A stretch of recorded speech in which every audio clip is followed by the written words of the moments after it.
Yan sila magiging sagot ko, pero tingin ko mas mahalagang punto ito eh. Kasi, okay, anyway, yung sagot ko po medyo tangential, subalit connected. Pero mahalaga kasing masabi ito. I'm a very optimistic person. However, given my political training and experience, ang mga Cayetano mahirap pagkatiwalaan. Nakababahala yung nangyari nitong mga nakarang araw.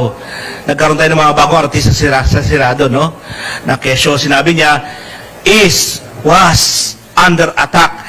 That can be extended to include would or will be under attack. They can do anything to delay, to impede, o to totally stop the proceedings. We don't know what will happen. Kaya nga dapat nakahanda ang buong civil society at any point in time, kung kailangan magmobilize tayong lahat, magbabas muli, gaya ng EDSA 3, gawin natin kasi hindi mapagkakatiwalaan ng mga Cayetano at ang mga supporter nila na gumawa ng tama.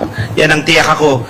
Si Cayetano po, okay lang na on record ito. Kaklase ko yan sa UP, kilala ko yan, nakalaban ko sa politika sa UP yan. At nagtrabaho ko minsan sa Taguig. Nakita kong paano nila pinapatagpo ang Taguig.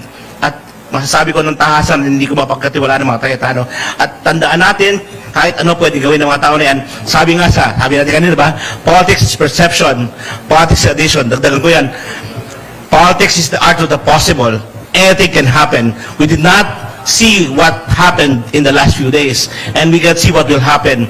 And given their state of mind, their frame of mind, and their history, anything can happen. So we should be all prepared.